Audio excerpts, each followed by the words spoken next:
అదే RTV app వార్తల్ని క్షణాల్లో చదివే అవకాశం ఉంటుంది. ఒక న్యూస్ పేపర్, ఒక టెలివిజన్ ఛానల్ మీ చేతుల్లో ఎప్పుడూ ఉంటాయి. నియోజకవర్గ వైఎస్ఆర్ పార్టీ కార్యకర్తల సమావేశానికి సభాధ్యక్షుడు ఆనందపురం మండల పార్టీ అధ్యక్షులు సచిన్ గారికి, అలాగే ఈ వేదిక మీద ఒక సాధారణ స్థితిలో ఈ సమావేశం ఏర్పాటు చేసుకోవాల్సిన పరిస్థితి వచ్చింది. రాజకీయాల్లో కమల పిల్లలు లాంటివి అధికారం ప్రతిపక్షం, కొంతమంది అధికారం కోసం వస్తూ ఉంటారు, అధికారం పోయినట్టే వెళ్ళిపోతూ ఉంటారు. కానీ వైఎస్ఆర్ పార్టీ నీడలో కార్యకర్త ఎప్పుడు కూడా శాశ్వతం, వైఎస్ఆర్ పార్టీ శాశ్వతం, జగన్మోహన్ రెడ్డి గారి నాయకత్వం శాశ్వతం. తప్పకుండా ఈ బీపీ నియోజకవర్గ వైఎస్ఆర్ పార్టీ నాయకులకి కార్యకర్తలకి ఒక భరోసా ఇవ్వాలని మీ అందరికీ కూడా జగన్మోహన్ రెడ్డి గారు అండగా ఉంటారు. స్థానికంగా అనేక మంది పెద్దలు ఉన్నారు, సోదర సమానులు, మీ అందరికీ కూడా ఎప్పుడు కూడా శుభతిథులు. మరి అవరగాని లేదు, పక్కనే శివారులో ఉన్న పెద్ద చంద్రబాబు గారు మీ అందరికీ తెలుసు. ఇక్కడ ఉండి ఈరోజు ఇక్కడ విశాఖ జిల్లా నుండే శాసనమండలి సభ్యులుగా ఎన్నికై ఇవాళ ప్రతిపక్ష నేతగా ఉన్నటువంటి వారి కానీ, అలాగే రీజనల్ కోఆర్డినేటర్ గారు నియమించిన విజయసాయి రెడ్డి గారు కానీ, లేదు పక్కనే ఉన్న నేను కానీ ఎప్పుడు కూడా ఈ వేదిక ఉన్న పెద్దలందరికీ కూడా ఒకే మాటిస్తున్నాం. వైఎస్ఆర్ పార్టీకి కార్యకర్త నాయకుడు, వైఎస్ఆర్ పార్టీకి కార్యకర్తలు కూడా తప్పకుండా అండగా ఉండే నాయకులు ఉన్నాం. ఎటువంటి నాయకత్వం వెళ్ళిపోయినంత మాత్రాన మనమే కాదు, మనం గెలిపిస్తే వారు నాయకులు అయ్యారు, మనం గెలిపిస్తే జగన్మోహన్ రెడ్డి గారు ముఖ్యమంత్రి చేశారు. అంతేగాని వారేం స్వయం ప్రకాశం కాదు, వారేం స్వయంగా వారిని ప్రకాశించలేదు. వైఎస్ఆర్ పార్టీ నేలలో వైఎస్ఆర్ పార్టీ కార్యకర్త అండతో ఈ బీపీ నియోజకవర్గ ప్రజల ఆశీస్సులతో గెలిచిన వాళ్ళు వెళ్ళిపోయారు. వెళ్ళమంటే ఇబ్బంది లేదు. ఇలాగే చెప్పారు, వేదిక ఉన్న వాళ్ళందరూ కూడా చాలా బాగా చెప్పారు. మాకు పటిష్ట నాయకత్వం ఉంది, మాకు స్థానిక నాయకత్వం బలోపేతం ఉన్నాం, మాకున్న పరిస్థితులు వాళ్ళు జరిగిందని. తప్పకుండా పెద్ద సభ్యుడు ఎప్పుడు కూడా మీకు అందుబాటులో ఉంటాడు. ప్రతి ఒక్క చిన్నదానికి పెద్దదానికి కూడా ప్రతి వాటిలో కూడా ఇక్కడ ఉన్న వాళ్ళందరూ కూడా తలలో నాలుగులా ఉన్నారు. లేదా పక్కన ఉన్న శివారి గారి పక్కన ఉంటారు. పక్కన అనేక మంది పెద్దలందరూ కూడా ఎప్పుడు కూడా ఏ కష్టం ఇబ్బందులు వచ్చినా మాకు ఎప్పుడు వస్తూ ఉంటారు. తప్పకుండా మేము ఎప్పుడు కూడా రాబోయే కాలంలో ఇక్కడ బీబీలో ఒక మంచి శాసనసభ్యుడిని ఇక్కడ స్థానిక ఉన్న వాళ్ళు గెలిపించుకొని జగన్మోహన్ రెడ్డి గారి నాయకత్వంలో ఖచ్చితంగా ఎప్పుడు కూడా మీకు అండగా ఉంటుందని, మీకు ఎప్పుడు కూడా అండగా ఇవ్వాలని మేము ఎప్పుడు కూడా వచ్చాం. మీరేమి ఇబ్బంది పడాల్సిన పరిస్థితి లేదు, మీరేమి ఇబ్బందిగా కానీ లేదు. ఏదో పెద్ద పెద్ద నాయకులు ఉన్నారు ఇక్కడ, వారిని ఎదుర్కోవడం ఏ రకంగా ఆలోచన చేయకండి. ఎప్పుడు కూడా ప్రతిపక్షం అనేక మందిని ఎదుర్కొని వచ్చాం. ఇవైతే పెద్దలందరికీ కూడా చెప్తున్నా, ఇక్కడ ఎంపీలు ఉన్నారు, ఎంపీడీస్ ఉన్నారు, వార్డు కార్పొరేటర్ ఉన్నారు, వార్డు అధ్యక్షులు ఉన్నారు. మీ ప్రాంతాల్లో ఉన్న ఎంపీడీసీ గారి, సర్పంచ్లు గారి, వైఎస్ఆర్ పార్టీ నాయకులు కానీ కార్యకర్తలు కానీ భరోసా ఇవ్వండి. మీకే కష్టం వచ్చిన ఫోన్ కాల్ కొట్టండి. సోదరులు కానీ నాకు కానీ ఎప్పుడు కూడా తప్పని తక్షణమే మీ దగ్గర ఉంటాం. అవసరమైతే మాకున్న ప్రాధాన్యత మాకున్న కొంత సమయాన్ని, మా దగ్గర ఉన్న సమయాన్ని కొంత ఎక్కువగా మీకు కేటాయించి, ఏదైనా మీకు ఏదైనా ఇబ్బంది ఉన్నా, మీకు ఏదైనా కష్టం ఉన్నా, లేదు మీకున్న సుఖం ఉన్నా, మీకున్న శుభకార్యాల్లో కూడా మేము వచ్చి మీకు అండదండలుగా ఉండి ఖచ్చితంగా జగన్మోహన్ రెడ్డి గారి నాయకత్వంలో తప్పకుండా ఈ బీపీ నియోజకవర్గాన్ని కైవసం చేసుకొని మీరు నాయకులు వెళ్ళిపోయినా ఎట్టి పరిస్థితుల్లో కూడా జగన్మోహన్ రెడ్డి నాయకత్వం వైఎస్ఆర్ పార్టీ బలంగా ఉందని చెప్పే విధంగా ముందుకు పోదాం. ఇలానే చెప్పారు సోదరులు చాలా మంది. ఇవాళ తెలుగుదేశం పార్టీ కూటమి ప్రభుత్వం చేస్తున్న అరాచకాలు, వారు చేసిన అప్రజాస్వామిక విధానాలు, లేదు వారు చేసిన అనేక హామీలే అమలు పరచలేక వాళ్ళ ప్రజల్లో ఏ రకమైన ఇబ్బందులు పడుతున్నారో ఇవాళ చాలా దగ్గర చూసాం. నిన్నే మన స్కూల్ ఎన్నికలు వేసే చంద్రబాబు గారు చెప్పారు, నిజమే స్కూల్ ఎన్నికలు అయితే బీపీ నియోజకవర్గ పార్టీ ముఖ్య నాయకుల సమావేశానికి విచ్చేసినటువంటి విజయనగరం జిల్లా పార్టీ అధ్యక్షులు జిల్లా పరిషత్ చైర్మన్ అయినటువంటి మధ్య శ్రీనివాసరావు గారికి, అలాగే మాజీ ప్రభుత్వ విప్పు మాజీ శాసనసభ్యులు పెద్దలు ధర్మశ్రీ గారు, పార్టీ సీనియర్ నాయకులు, మార్కెట్ కమిటీ మాజీ చైర్మన్ అయినటువంటి పెద్దలు అయితే ఈరోజు సమావేశం మీలో ఒక భరోసా నింపడానికి, ఒక ధైర్యాన్ని నింపడానికి, నిన్నటి వరకు పార్టీ సమన్వయకర్తగా ఉన్నటువంటి వ్యక్తి పార్టీని విడిచి రాజీనామా చేసి వెళ్ళిపోతే దానివల్ల మీకు ఏ రకమైనటువంటి ఇబ్బందులు ఉండదు, మీకు పార్టీ అండగా నిలబడుతుంది, మీకు ఏ కష్టం వచ్చినా సరే పార్టీకి తోడుగా ఉంటుంది అనేటువంటి మాట మీకు చెప్పమని చెప్పి గౌరవ పార్టీ అధ్యక్షులు జగన్మోహన్ రెడ్డి గారి ఆదేశాల మేరకు రావడం జరిగింది. కేవలం 24 గంటల్లో చిన్న రైతులకు సంబంధించినటువంటి కార్యక్రమాన్ని నిర్వహించి అది పూర్తయిన తర్వాత ముఖ్య నాయకులందరూ కూడా కలిసి రేపు సమావేశాన్ని నిర్వహించమని చెప్పి పార్టీ ఆదేశం మేరకు ఒక సమావేశాన్ని నిర్వహించాలని చెప్తే కేవలం 24 గంటల్లో పెద్ద ఎత్తున మీరందరూ కూడా విచ్చేసి మీకు పార్టీ మీద ఉన్నటువంటి గౌరవాన్ని, పార్టీతో మీకు ఉన్నటువంటి అనుబంధాన్ని, కేవలం వైఎస్ఆర్ కాంగ్రెస్ పార్టీకి అండగా నిలబడతామన్నటువంటి ఒక ధైర్యాన్ని పార్టీకి ఇవ్వడానికి ఇచ్చేసినటువంటి మీ అందరికీ కూడా హృదయపూర్వక నమస్కారం. ఇటువంటి సందర్భాలు వచ్చినప్పుడు పార్టీ కొన్ని పాఠాలు నేర్చుకోవాలి. ఇటువంటి సందర్భాల్లో పార్టీ కొన్ని పాఠాలు నేర్చుకోవాలి. అలాగే ఇటువంటి సందర్భాలు నాయకులు కూడా కొన్ని నేర్చుకోవాలి. ఇందాక పెద్ద ధర్మశ్రీ గారు మాట్లాడుతూ మీరు కొట్టినా, మీరు తిట్టినా, మీరు వద్దు పొమ్మన్నా మాకు నాయకత్వం చేయాలనేటువంటి ఈ తపన, సేవ చేయాలనేటువంటి ఈ ఆలోచన తప్ప మాకు వేరే ఉండదు. ఎవరికైనా ఏదైనా ఆపద వస్తేనో కష్టం వస్తేనో ఆదుకోవాలనేటువంటి తాపత్రయం తప్పితే మరొకటి ఉండదు. వెళ్ళిపోయినటువంటి వ్యక్తి గురించి ఎంత తక్కువ మాట్లాడుకుంటే అంత మంచిది. నిన్న కూడా వారు మాట్లాడిన తర్వాత వాస్తవానికి వారి వ్యక్తిగతమైనటువంటి కారణాలు, ఇతర వ్యాపారాలకు సంబంధించినటువంటి లావాదేవీలో ఏమైనా ఉంటే తప్పులేదు. కానీ అవి మాట్లాడుతూ మన నాయకుడిని, పార్టీని విమర్శించి వెళ్ళడం అనేటువంటి సమంజసం కాదనేటువంటి నా అభిప్రాయం. ఎందుకంటే వారి పార్టీలో ఉండేది 5 సంవత్సరాలు 8 మాసాలు, అదే కదా 5 సంవత్సరాలు 8 మాసాలు. 5 సంవత్సరాలు 8 మాసాల్లో 5 సంవత్సరాలు అధికారం. గడిచినటువంటి 6 నెలలు సైలెన్స్.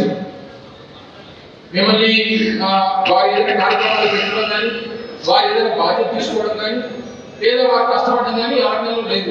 మీకు తెలుసు, నాకు తెలుసు, అందరికీ తెలుసు. దానికి ముందు 2 నెలలు ఎలక్షన్. అంటే 5 సంవత్సరాలు 8 మాసాల్లో ఆయన ఈ పార్టీ వల్ల ఆయనకి పార్టీ ఉపయోగపడే తప్ప ఆయన పార్టీకి ఉపయోగపడలేదనేటువంటి నా అభిప్రాయం.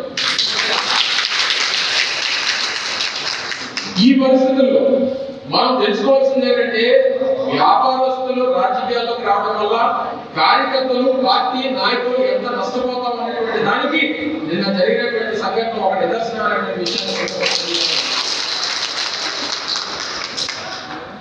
వ్యాపారం కోసం రాజకీయాల్లోకి వచ్చేటువంటి వ్యక్తులు వారికి ఎంతకంటే గొప్ప ఆలోచనలు ఉంటాయని కూడా మన నాయకత్వం. వారికి ఉండొచ్చు, ఇబ్బందులు ఉండొచ్చు. ప్రతిపక్షం అనేటువంటి కూడా ఎలా ఉంటుంది జీవితంలో చూడాలి కదా. నాకు ధర్మశ్రీ గారు చెప్పారు 4 సార్లు పోటీ చేస్తే 3 సార్లు ఓడిపోయారు, ఒకసారి గెలిచారు. అందుకే మాకు ప్రతిపక్షం కష్టంగా లేదు. మాకు మీరు ఈ రోజు అధికారం పోయిన తర్వాత మీరు వెళ్ళిపోతే మీకు ఏమర్థమైంది? ఇప్పటి వరకు మీతో ఉన్నది కేవలం భయంతోనే ఉన్నారు, మీ దగ్గర అధికారం ఉందని చెప్పి అనేటువంటి విషయాన్ని మీరు గమనించాల్సిందిగా ఈ సందర్భంగా కోరుతా ఉన్నాను. మీరు మాట్లాడితే ఏం చెప్పారు? ఇదేదో బ్రిటిష్ పరిపాలన. అప్పట్లో బ్రిటిష్ పరిపాలనలో లండన్ నుంచి ఏదైనా చెప్తే అది ఇక్కడ పాటించేవారు. అలాగే అక్కడ తాడేపల్లి కూర్చొని చెప్తే ఇక్కడ అన్ని చెయ్యాలా అనేటువంటి మాట మాట్లాడారు. ఆగస్టు 15, 1947 భారతదేశానికి స్వతంత్రం వస్తే మొన్న డిసెంబర్ 12 భీమిలి నియోజకవర్గం వైఎస్ఆర్ కాంగ్రెస్ పార్టీ తెలియజేస్తా ఉన్నా. మరి ఆ రోజు రైతులకు సంబంధించినటువంటి కార్యక్రమం చేసినప్పుడు అక్కడి నుంచి ఇంకా 6 నెలలు అవ్వకముందే కార్యక్రమాలు మొదలు పెట్టేస్తే ఏమైపోతాం? 6 నెలలు కాకపోతే 60 సంవత్సరాలు వెయిట్ చేస్తాం. వారికి అధికారం ఇచ్చింది 5 సంవత్సరాలు. 6 నెలలు హనీమూన్ పీరియడ్ ఉన్నాం. 6 నెలలు పూర్తయింది. ప్రజలు ఇబ్బందులు పడుతూ ఉన్నారు, రైతులు ఇబ్బందులు పడుతూ ఉన్నారు, మహిళలు ఇబ్బందులు పడుతూ ఉన్నారు. ప్రతిపక్షంగా మనం పాత్ర పోషించకపోతే ఈ రాష్ట్రంలో ప్రజలతో మాట్లాడేటువంటి పార్టీ ఏమని చెప్పండి? Bharatiya Janata party, Janasena party, Telugudesam party అన్ని అధికార పార్టీ లేదు. మరి ప్రతిపక్షంగా ప్రజల పక్షాలు మాట్లాడేది ఎవరు మాట్లాడతారు? వైఎస్ఆర్ కాంగ్రెస్ పార్టీ తప్పితే. వాస్తవానికి ఈరోజు గ్రామాల్లోకి ప్రజల్లోకి వెళ్తే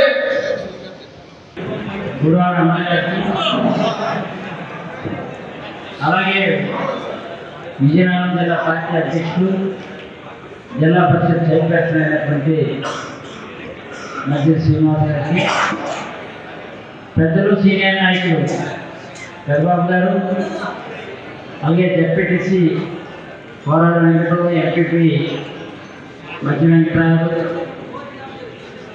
అలాగే పెద్దలు సోదరులు వాసురాజు, జిల్లా పరిషత్ వైస్ చైర్మన్ అయినటువంటి తమ్ముడు గిరి,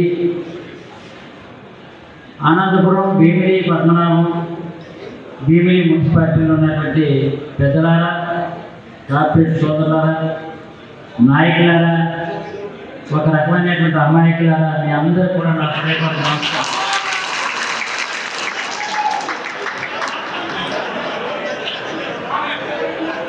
ఎందుకు చెప్తున్నానంటే వైఎస్ఆర్ కాంగ్రెస్ పార్టీ జెండా మోసి భుజాలు కరిగి ఆ పార్టీ ఎవరిని డిసైడ్ చేస్తే ఆడి కోసం జేబీలు కరిగి ఈరోజు నిరాశకు కొట్టుపెట్టాడుతున్నటువంటి నాయకత్వం, భీమిలి నాయకత్వం. మీ తప్పేం లేదు. పార్టీ ఎవరు పంపిస్తే ఓట్ చేయడమే మీ పని. వచ్చినటువంటి వాళ్ళు ఎవరంటే దౌర్భాగ్యం, మరి మన జిల్లా లోపమో తెలీదు, మనం చేసుకున్న పాపమో తెలీదు, మన మీద పార్టీ నాయకులు కోపమో తెలీదు. దిగుమతి చేసుకున్నటువంటి నాయకులను ఆదరిస్తాం, ఎక్కడే చుట్టూ పెరిగినటువంటి ఉన్నటువంటి వాళ్ళని చేదరిస్తాం. దిగుమతి కావాలా? ఆ దిగుమతులు ఉంటారంటే వాళ్ళు కాకుండా ఆ పార్టీ ఈ పార్టీ ఉంటారు. అప్పుడు ఒకే ఒక పార్టీ అధికార పార్టీ. మీదే పార్టీ అంటే నాకు అధికార పార్టీ అంటారు. అది తెలుగుదేశం అవ్వచ్చు, కాంగ్రెస్ అవ్వచ్చు, బీజేపీ అవ్వచ్చు, కమ్యూనిస్ట్ అవ్వచ్చు. అలా పార్టీకి జిల్లా దౌర్భాగ్యం. దిగుమతి చేసుకున్న నాయకులు మాత్రం మనం చాలా మంది అతిథులు ఉన్నారు, గుర్తించేస్తాం. ఆ నాయకులు గుర్తించేస్తాం. మన ఇక్కడ ఉన్నటువంటి వాళ్ళు ఈ మాట్లాడకూడదు వాస్తవం. ఇక్కడ ఉన్నోని అమ్మలాటలు, మాలాటలు, తెలిసినట్లు మీరు తన్నంటే పొట్టం లేదు చదివించండి. మేము ఎక్కడ ఉంటామో, ఎక్కడ పడతామో, ఎక్కడి నుంచి ఎక్కడికి వెళ్ళాం.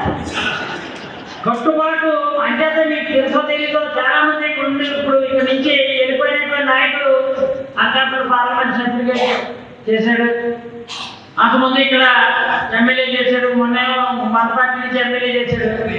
అది ఇళ్ళకి ఒక్కడే మిగిలేదండి. అంతా పిలిచారు, ఒక్కడే తీసుకెళ్ళేదండి. అంటే దిగుమతి చేసుకున్న నాయకులు ఎక్కడ ఎవరు ఉండడు. మేము ఓడిపోయినా ఎవరి కేకేస్తే 1000 మంది పరిపాలన వస్తారు. నాకు అంటే నాయకత్వం అది.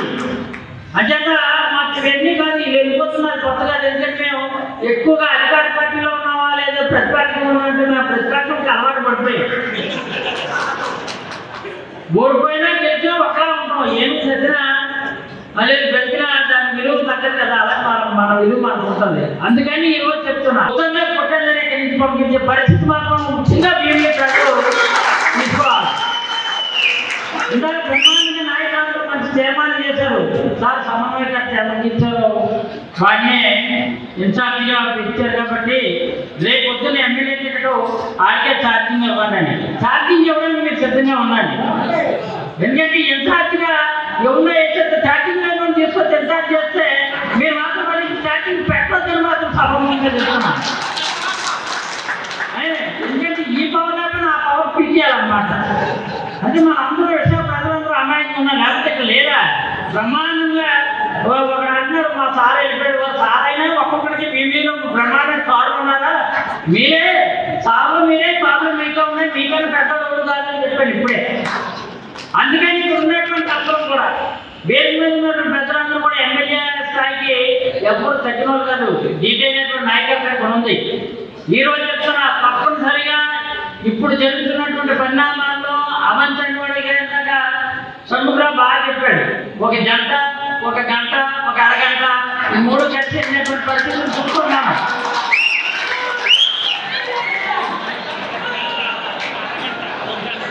అందుకని ఆ పరిస్థితి మాత్రం భవిష్యత్తులో ఆశకి నిరాశకి జరుగుతున్న దానికి భరోసా ఇవ్వడం కోసమే అమ్మలు కానీ తెలిసిన కానీ నేను కానీ రావడం జరిగింది. మీరు ఎందుకంటే నిరాశ ఉన్నటువంటి వాళ్ళు ఎవరు లేరు ఇక్కడ. నిరాశ ఉన్నటువంటి వాళ్ళు 6 నెలలు పట్టుకొని 6 నెలలు అధికారం లక్షలు ఒకలాంటి పారిపోయాడంటే నిరాశ ఉన్న వాళ్ళు అందరూ పోయారు. భరోసా కోసం ఆస్తి ఉన్నటువంటి అసలైన నాయకత్వం ఇక్కడ ఉంది. అర్థం పెట్టుకుని కోట్లు సంపాదించుకుని వాళ్ళకి అలవాటు. కోట్లు పోయేదో పోయి కోట్లు అర్థం ఉంటుంది. అసలైన ఓట్లన్నీ ఎవరు ఉన్నాయి, అంచేత భవిష్యత్తులో ఇదే నాయకత్వానికి మీకు గట్టి కూడా చేస్తున్నాం. మీరు నిరాశ ఉండద్దు. వినాయకుల వ్యక్తి వినాయకుల అందరూ పోయారు. నాయకులు అమాయకులు ఇక్కడ ఉన్నారు కాబట్టి 100కు 100 రూపాయలు భీమిని నియోజకవర్గానికి సంబంధించినటువంటి వ్యక్తిని, ఆ శక్తిని ఇక్కడే ఏర్పాటు చేసి ఇక్కడ ఉన్నటువంటి వారిని సమన్వయకర్తగా నియమించే బాధ్యత వైఎస్ఆర్ కాంగ్రెస్ పార్టీ చూసుకుంటుందని పార్టీలో ఉన్నటువంటి ప్రతినిధిగా మీకు కూడా గట్టిగా బలపరుస్తూ సెలవు తీసుకున్నాను. ఆస్వాదం. మరిన్ని వీడియోస్ కోసం ఛానల్ ని సబ్స్క్రైబ్ చేయండి. లేటెస్ట్ అప్డేట్స్ కోసం వాట్సాప్ ఛానల్ ని ఫాలో అవ్వండి. ఆ లింక్ డిస్క్రిప్షన్ లో ఉంది.